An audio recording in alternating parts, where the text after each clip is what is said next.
Alright, kind of a response video to Fake Sagan. Not really responding to so much what he said in any particular video, but just the whole theme.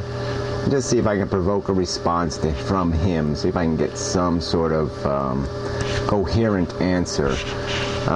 Really because he's probably the most rational of this group of assholes, the Codys, the amazing atheists, the Stottles, whatever, Confederate anarchist guy. It's just this whole atmosphere of futility and giving up on changing the political system, like it can't be done.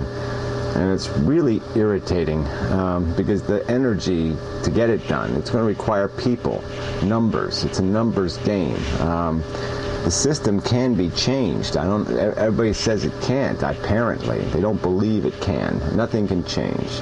We just somehow don't have the power. We do have sort of a democratic system. I mean, if you got the numbers, you can make something happen.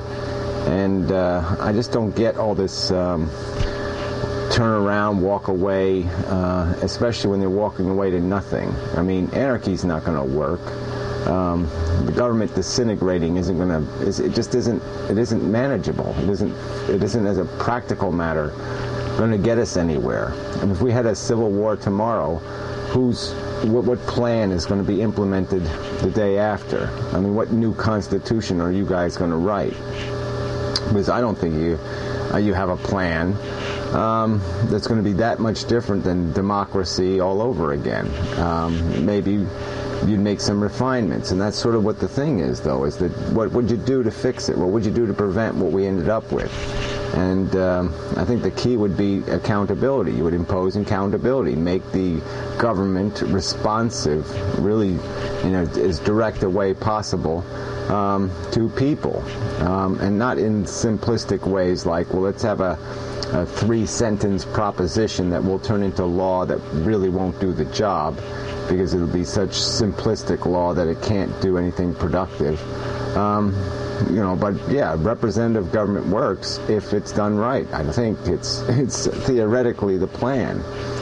And so anyway, I just want to provoke Fake Sagan to maybe offer an opinion on instant runoff voting.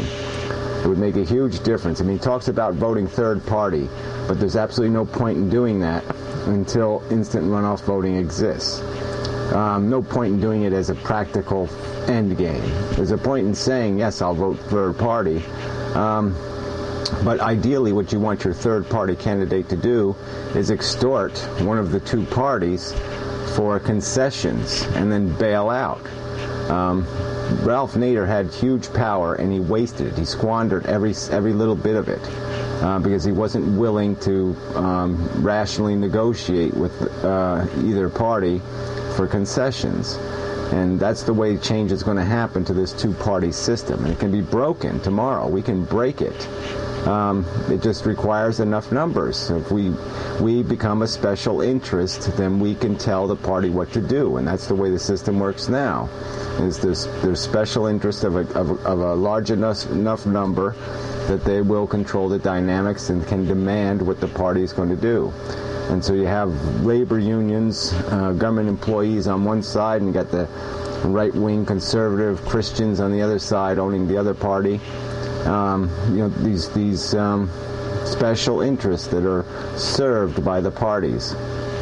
And so if you have the numbers, both parties are going to want to please you. And if both parties can't, then at least one of them will, because it'll be to their advantage.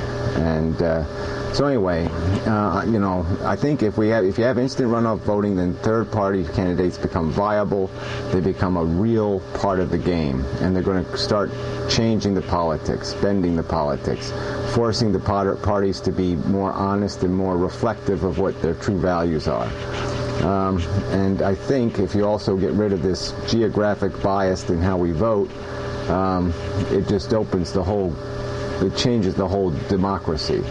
Because I've tried to explain to people the current democracy, legislative branch, is completely corrupted because we have this same election taking place in different geographic districts. So any ideological minority that is not segregated or dispersed evenly throughout the population, that minority has no chance of ever achieving its deserved representation in government. And by changing that scenario and getting rid of this bias towards geography and have a bias more towards ideology, yes, it would be a more contentious Congress, but it would be more diverse, more reflective of the actual philosophy of the human race. It would be a real democracy instead of the fake democracy we have now, which is really just a pop culture-ocracy. It's the common denominator, baby-kissing, bullshit, placating, compromise democracy. The compromise should really take place on the floor of the House of Representatives and in the Senate. That's where the compromises should take place. They shouldn't take place before you cast your vote. And that's the bullshit of this system.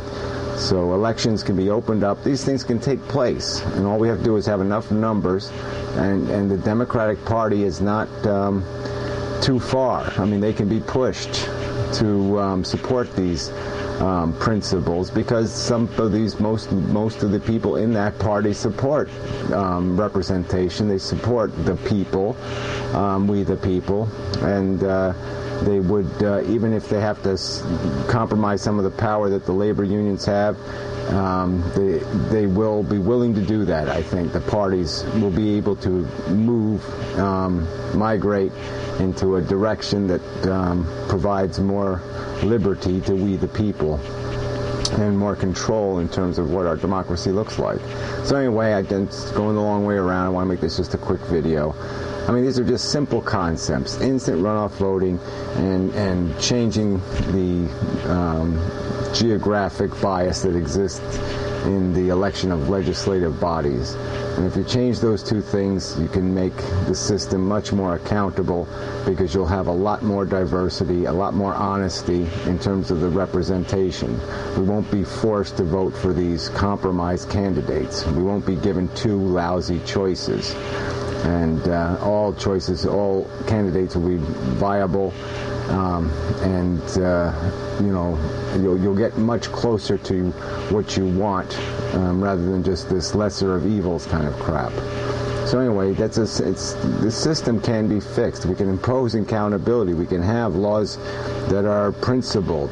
We can have the Constitution back. All this stuff can happen, but if everybody's just going to turn away, if everybody's just going to walk away and celebrate their, I'm not part of anything, well, that's not going to help anybody. That's not going to help society. So what are you, fake Sagan? Are you another Cody? Just some little stupid, ignorant punk who says, no, I'm not part of this, and I'm not part of that, and I'm not, because he doesn't have to think about infrastructure and civilization. He doesn't give a fuck. He just cares about him, because he wants everybody to bow to his artistic bullshit, like it should be cherished by all of us. And he sees no obligation to defend his existence beyond that. He should be able to do what he wants, and he shouldn't have to make a productive contribution. I guess that's part of his ideology, that somehow society can function if everybody just does what they want. But anyway, yeah, let's see if I can get a response out of him. But anyway, it's just kind of discouraging. There's just so many people that just don't get it. It's not going to get fixed if everybody decides it's unfixable, and if everybody just takes the stupid attitude of it's somebody else's problem. No, it's the future. The future is going to be your problem. Whether you live in it or not, it's a human problem.